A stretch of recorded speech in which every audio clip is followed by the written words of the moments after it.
तो राजस्थान, छत्तीसगढ़ और मध्य प्रदेश में कौन होगा नया मुख्यमंत्री, ये सवाल पीछे छूट चुका है। बड़ा सवाल हो रहा है कि आखिर मोदी मामा और महारानी को कैसे निपटाएंगे। इसका एक फॉर्मूला है क्या? है एक फॉर्मूला। नमस्कार, मैं हूं आपका दोस्त विजय विद्रोही। आप मुझसे जुड़ चुके हैं, इसके लिए आप सबका शुक्रिया। और अगले 6-7 मिनट 8 मिनट आपसे चर्चा करेंगे। तो मोदी महारानी और मामा को, यानी वसुंधरा राजे सिंधिया और शिवराज सिंह चौहान को नाराज नहीं करते हुए भी पॉलिटिकली, सियासी रूप से कैसे निपटाएंगे, ये एक बड़ा फॉर्मूला है। इस पर बात करेंगे। लेकिन पहले मोदी जी चौंकाते रहे हैं, हमेशा चौंकाते रहे हैं, इस बार भी चौंकाएंगे, ऐसा सब मानकर चल रहे हैं। तो कैसे चौंका सकते हैं? मैंने बहुत दिमाग लगाया तो कुछ लोग मजाक में कह रहे हैं कि चूंकि मामा और महारानी को वो निपटाने की बात कही जा रही है मीडिया की तरफ से, वहां से कुछ नहीं आया है। हमें नहीं मालूम कि मोदी जी कितना स्नेह रखते हैं, कितना स्नेह नहीं रखते हैं, लेकिन दोनों को मुख्यमंत्री बनाकर चौंका देंगे, आप सब चौंक जाएंगे। लेकिन ऐसा होगा नहीं। कुछ लोग कह रहे नहीं, हो भी सकता है लोकसभा चुनाव तक यही स्थिति रहे, लोकसभा चुनाव के बाद देख लेंगे, दोनों को जिम्मेदारी दे दी जाएगी। महारानी को कि 25 सीटें जीत कर दिखाओ, 29 सीटें मध्य प्रदेश में जीत कर दिखाओ। मामा जी को कह दिया जाएगा। मामा जी ने तो अभी से ये राग अलापना भी शुरू कर दिया है। लेकिन कुछ लोग कह रहे हैं कि नहीं, आगे चलते हैं।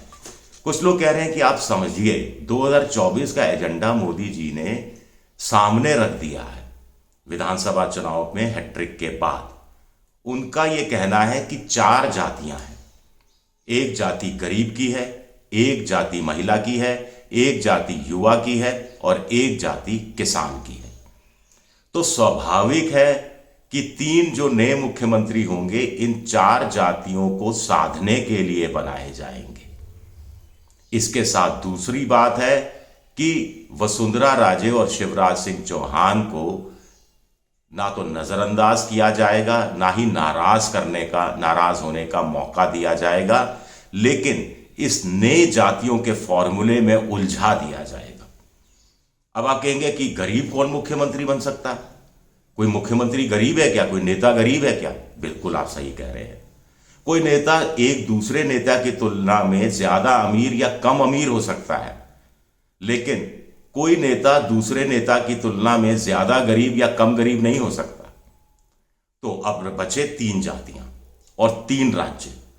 3 राज्यों में ऐसे मुख्यमंत्री हों जो इस चौथे जाति गरीब का ध्यान रखें, यह मकसद होगा।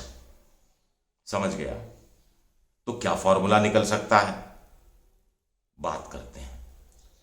एक थोड़ी सी बात पहले कर ले, क्योंकि मोटे तौर पर यह आ रहा है कि बीजेपी स्थानीय छत्रपों से या आला कमान स्थानीय छत्रपों से निजात पाना चाहता है।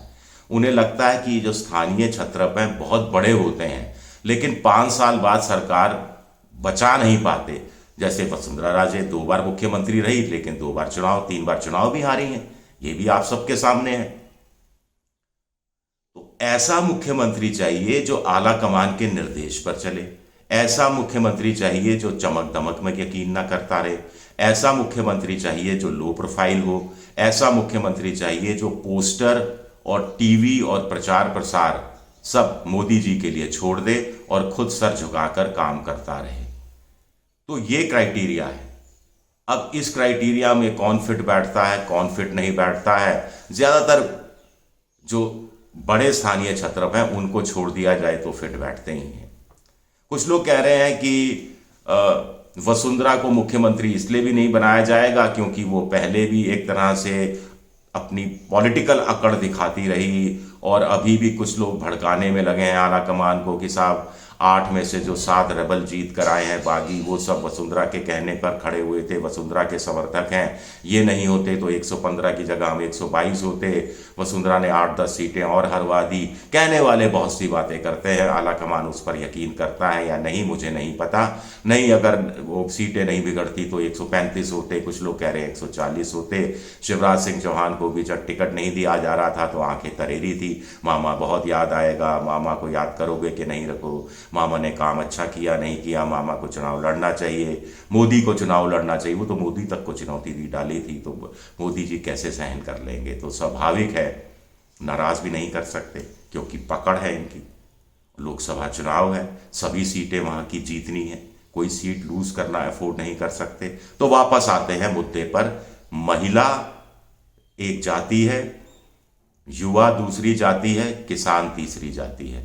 तो आसान सा सिंपल सा फॉर्मूला है जो मुझे लगता है कि छत्तीसगढ़ में किसी महिला को जो आदिवासी हो, आदिवासी यानी स्वाभाविक रूप से वो गरीब वाला थोड़ा पुट भी साथ चला जाएगा, तो किसी महिला को बना दो मुख्यमंत्री। अब तीन में से एक जगह महिला मुख्यमंत्री होगी तो महिला जाति को आपने साध लिया, आदिवासी को साध लिया, और साथ ही साथ वसुंधरा राजे को पॉलिटिकली संकेत दे दिए कि मैडम अब क्या करें, तीन में से एक जगह ही तो महिला बना सकते थे, वो कोटा छत्तीसगढ़ में हमने भर दिया, पॉलिटिकल जरूरत थी। तो रेणुका सिंह का नाम सामने आ रहा है। वहां के प्रभारी ओम माथुर भी इशारा कर चुके हैं कि रमन सिंह मुख्यमंत्री नहीं बनेंगे, कोई नया नाम होगा, चेहरा चौंकाने वाला होगा। अब आते हैं तो क्लियर हो गया छत्तीसगढ़ हमारे हिसाब से, लेकिन ये बात सच साबित हो, मुझे इस बात पर खुद भी यकीन नहीं है। मध्य प्रदेश युवा का बारी आ सकती है। युवा इसलिए भी बनाया जा सकता है क्योंकि निशाना वसुंधरा पर है। तो ज्योतिरादित्य सिंधिया जैसा युवा, इससे अच्छा चेहरा कहां मिलेगा। वैसे भी वो कांग्रेस छोड़कर गए थे कि मुख्यमंत्री बनना चाहते थे, और बीजेपी में भी इस उम्मीद से आए थे कि मुख्यमंत्री बना दिया जाएगा। तो क्या ये नंबर लग सकता है? लग सकता है, यकीनन लग सकता है।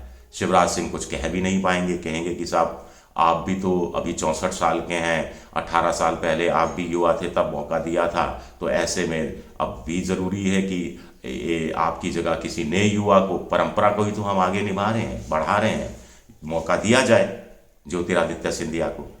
और सबसे बड़ी बात है कि ज्योतिरादित्य सिंधिया कौन है? उनकी भुआ लगती है वसुंधरा राजे सिंधिया। तो वसुंधरा राजे अपने आप समझ जाएंगी कि खेल हो गया। अब एक राज्य में भुआ मुख्यमंत्री हो, बगल के राज्य में भांजा, भतीजा जो भी कहते हैं, वो भांजा ये मुख्यमंत्री हो, ये तो हो ही नहीं सकता। परिवारवाद के खिलाफ रही है बीजेपी। परिवारवाद में इतना सा वो कंसेशन देती है कि एक परिवार से दो व्यक्ति चुनाव तो लड़ सकते हैं, लेकिन एक परिवार से दो व्यक्तियों को पद नहीं मिल सकता। यही वजह है कि राजनाथ सिंह के बेटे शायद दूसरी बार लगातार या तीसरी बार विधायक बने हैं और उनको कोई मंत्री पद नहीं दिया गया है उत्तर प्रदेश के अंदर। तो सध जाएगा। तो आपने छत्तीसगढ़ में महिला जाति को साध लिया, मध्य प्रदेश में युवा जाति को साध लिया, और दोनों का कंबाइंड इफेक्ट हुआ कि आपने वसुंधरा राजे को नाराज होने का भी मौका नहीं दिया, या नाराज भी हुई तो लोगों के गले उतरेगी नहीं नाराजगी, क्योंकि अरे मोदी जी ने सही किया, छत्तीसगढ़ आदिवासी इलाका है, वहाँ महिला आदिवासी बननी जरूरी थी। मध्य प्रदेश में ज्योतिरादित्य सिंधिया के साथ इंसाफ करना, युवाओं को आगे बढ़ाना जरूरी था। और फिर सवर्ण जाति के भी हैं, तो एक तरह से सवर्ण जाति जो आरक्षण और ये सारी चीज़ें चल रही हैं जिसके कारण नाराज रहती है थोड़ी सी, उसको भी आप साध लेंगे। अब आएगी राजस्थान की बारी, तो राजस्थान में किसान मुख्यमंत्री। अब किसान मुख्यमंत्री की डेफिनेशन बहुत बड़ी है। राजस्थान में वैसे किसान का मतलब जाट, जाट का मतलब किसान होता है, तो क्या लीग से हटकर, परंपरा से हटकर चौंकाने वाला नाम कोई जाट नेता का हो सकता है जिसे मुख्यमंत्री बनाया जा सकता है? बहुत बड़ा सवाल है। लेकिन कोई भी हो सकता है। डॉक्टर किरोड़ी लाल मीणा के पास भी कुछ तो जमीन होगी, कुछ तो खेती बाड़ी करते ही होंगे जो आदिवासी हैं, लेकिन वो फिट नहीं बैठेगा क्योंकि छत्तीसगढ़ में हो गया। कैलाश अर्जुन राम मेघवाल दलित हैं, उनके पास भी कुछ जमीन जायदाद तो होगी, जमीन तो होगी किसानी के लिए। तो क्या वो, या फिर कुछ लोग कह रहे हैं कैलाश चौधरी भी है, केंद्र में मंत्री भी हैं, अनुभव भी हो गया है। मुझे नहीं मालूम कौन होगा, लेकिन कोई जाट हो सकता है, कोई किसान बिरादरी में से हो सकता है, किसान में से हो सकता है। और क्या ये संभव है, ये फॉर्मूला? सोचिएगा, मैं भी सोच रहा हूं। शुक्रिया मेरा ये वीडियो देखने के लिए। पसंद आए तो लाइक कीजिए, सब्सक्राइब कीजिए, शेयर कीजिए, और घंटी जैसी आकृति बेल आइकन दबा दीजिए ताकि नया वीडियो आए तो तत्काल आपको जानकारी मिल जाए। आप मेंबरशिप ड्राइव में भी जा सकते हैं, थोड़ी मेरी वित्तीय मदद करने की भी आप कोशिश कर सकते हैं। और इसके साथ साथ फेसबुक पर मेरा पेज है विजय विद्रोही पेज, जिस पर आप मुझे फॉलो करिए। ये मेरी आपसे प्रार्थना है। और इंस्टाग्राम पर विजय विद्रोही 7 के नाम से हूँ, एक्स यानी ट्विटर पर विद्रोही 7 के नाम से हूँ। शुक्रिया आपका, बहुत बहुत शुक्रिया।